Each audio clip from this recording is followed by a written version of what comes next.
Now what happens when you take the same knife, coming from the same company and the same designer, and using the same coveted Bowler K329 steel, but you change one thing? The grinds, suckers! What is going on? Gideon's Tactical crew. Hope you guys are well. I'm hanging out here with you, bushwhacking on the side of a mountain, and the wind just decided to pick up, so hopefully that won't affect our audio. But hey, when you trek and review out in the woods, that's what often happens. Can't predict the weather. But guys, this should be like the most straightforward of videos when I was preparing and testing these Work Tuff Gear Foresters in high Saber and low Scandi. These are designed by Alex over at Aurora Borealis Knives, made by Vic over at Work Tuff Gear, sporting that very coveted, and we're going to talk about it today, K329 in, and what does that do and how does it work and all that. But what ended up happening through my testing was shocking, because we should expect like Scandi, good for woodscraft, blah, blah, blah, high Saber, utility, blah, blah, blah. That is not what happened. And I'm going to share with you my experience, what I like, what I don't in these designs, running some competitive options to show you guys what the Forester designed as kind of like an overbuilt bushcraft camp knife, what it can and what it can't do. And let's dive in. Have a blast. So what we're looking at with both of these blades are definitely that kind of modified Puukko is what I would call it profile. And you're looking at just over 4 inches overall blade length, 4-inch cutting edge, and then you're looking at 0.137 stock thickness. So definitely a little thicker than an 1/8, but thinner than 5/32, which I think when we're talking about kind of like an overbuilt bushcraft knife, that would be like exactly what I'm looking for. I don't want something that's, 3/16 of an inch thick. Like, what are we talking about here? And so I began to put these through their paces right away and really started to see immediately, starting with the Saber, like Velociraptor, lightsaber, samurai sword level execution of cuts, of going through material. I mean, I was just like push cutting through our manila rope. And remember, that's after. Whoa! Okay, so the scalloping right there is awesome. And remember, that is after batoning, carving, and doing several other things right there. And was just really like thoroughly kind of blown away by what the capabilities of the Saber grind were, not only in utility, but also in woodworking, which speaks to, regardless of what steel is there, all the different things, when edge, grind and edge geometry and stock thickness come together, it's really those three things. The initial edge, the grind and its height, its thickness, is it short and low, is it high and thin, and then the stock thickness. You combine those three together in a trifecta of execution, it's going to blow you away if it's done right. And on this Forester in this high Saber, it is superbly done right. So if the Saber is so good, not only at utility, but also woodworking, we would have to suspect that the Scandi is going to be even light years ahead of that when it comes to bushcraft tasks, right? And we'll get to that in just a second. But I know you guys are really astute gear lovers, and many of you have been asking yourselves, what the heck pair of pants has he been wearing throughout the testing in this video? Well, these pants have really stood out to me for a few reasons. One, they're made out of CORDURA ripstop fabric and have integrated stretch panels, meaning that I get mobility without sacrificing durability. They're also sporting 14 different pockets of different shapes and sizes to be able to carry a plethora of gear. I mean, let's get real. When you have that much storage in your pair of pants, do you even need a pack? Plus, 2-stage calf adjustment, so you can really cinch down the pants when you need to, or loosen them up when you need some extra airflow. YKK zippers throughout, but probably the most valuable design feature are the removable D30 knee pad system. And as someone who works on the ground a lot, this is a total knee saver. Plus several different color combinations to choose from, and there's even a matching combat shirt so you can get a fully integrated system. So I'm sure at this point you're asking yourself, well, who makes them? Where can I find out more and get myself a pair? Well, they come from the sponsor of today's video, which is LA Police Gear. And I'm gonna have a link popping up here, and it's in the description box below as well, over to their site, along with my exclusive 10% off promo code that you can use not only on these pants and shirts, but actually on anything they carry site-wide. So I encourage you guys, check them out and get yourself some epic apparel. Now, before we talk about the Scandi grind performance, let's talk about the performance of the Bowler K329 Steel as a whole.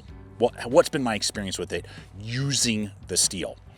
Well, it is rated with 8% chromium and built with that. So it's not a true stainless. It's a cold work, high performance tool steel. And to me, that just sounds like a sick hot rod spec, type of steel. Like, it just sounds cool. And having now used it on a few different work tough blades with an HRC of 58 to 60, it's tough, it's durable, and it holds a good edge.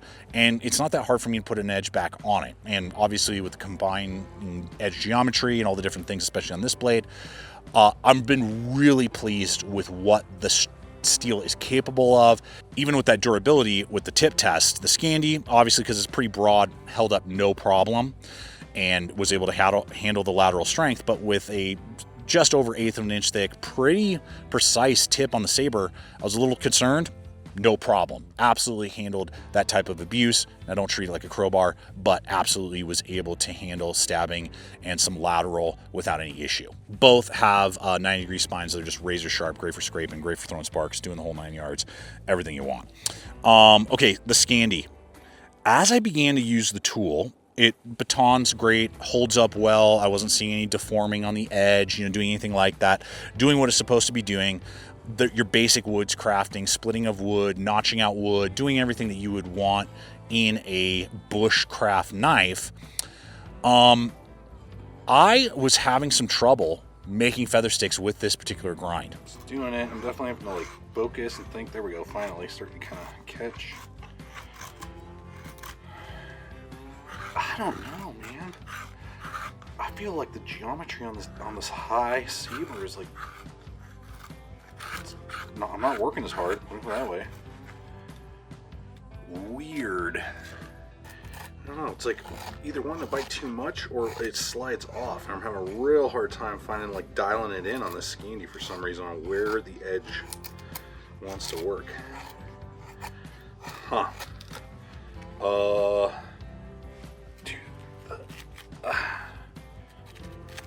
Okay, it's official. I'm telling you right now, probably in most scenarios I'm going with this, with the not the Scandi, sorry, with the High Sabe, High Lasab. Oh, hi, my name is Mr. Scandi. Okay, one slice. Boom, better. That was easier, better. Boom. Every time now. It is shocking. It is usually the opposite for me in most cutting tasks. That is freaking wild. I can't put my finger on it. It either wants to bite in like a great white, chunking out a piece of meat and just, removing it like nothing else, or I'm sliding off before I get my completion of my curl. It's doing the curl, but for some reason I was just I could get it, but man, I'm just really fighting with it.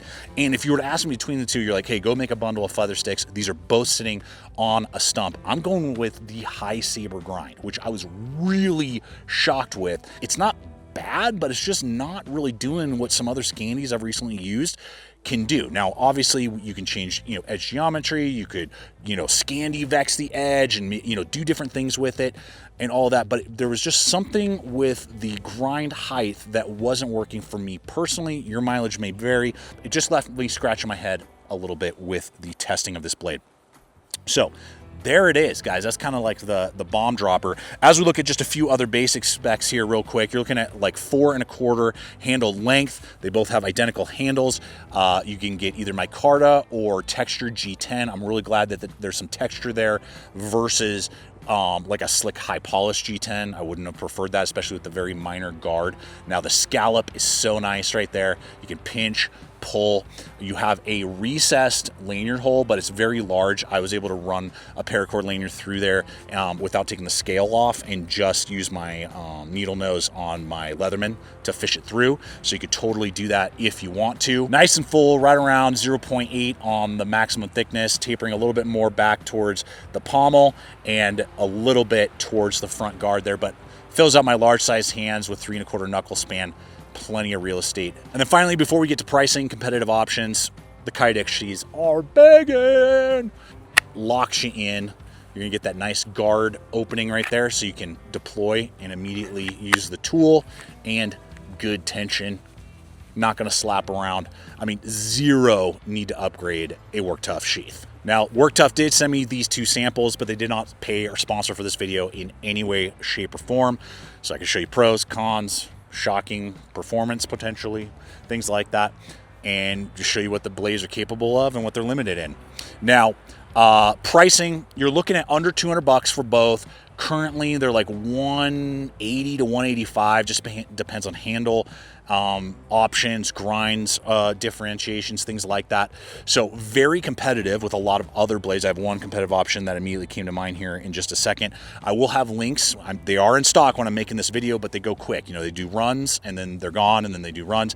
So I'm gonna have links over to my affiliate programs with DLT and Knifecenter, who carry those, a lot of different, you know, Work Tuff blades, not just these. And I will also have a link to their site. When we think about a competitive option, just to give you some food for thought, the LIONSTEEL B40 and 41s came to mind with Sleipner steel. Different, I don't know. I would probably go with the K329, I think, if you would ask me between the two, but I love Sleipner as well. But very similar size, stock thickness, profiles, not a 90-degree spine. Leather sheaths are okay. I prefer the Kydex on the Work Tuff. I mean, that alone is like worth the price. And those LIONSTEELs are great though. I mean, they are very good and very similar performance, and usually like between 150 and 175, just kind of depends on who, what, when, or where I handle materials, different things like that. So I'll have those linked in the description as well to the affiliate program, so you guys can check those out if you're interested. And yeah, that is the Forester from Work Tuff, and a really cool piece if you want and like kind of a modified Puukko and just robust to the max, but still wicked capabilities. So that's me, my mileage, guys. Hope it's been fun, entertaining, giving you the data you need on the Forester, and highlighted maybe a blade you weren't even aware of. Till next time, always remember, stay equipped, stay prepared, and I'll see you out there.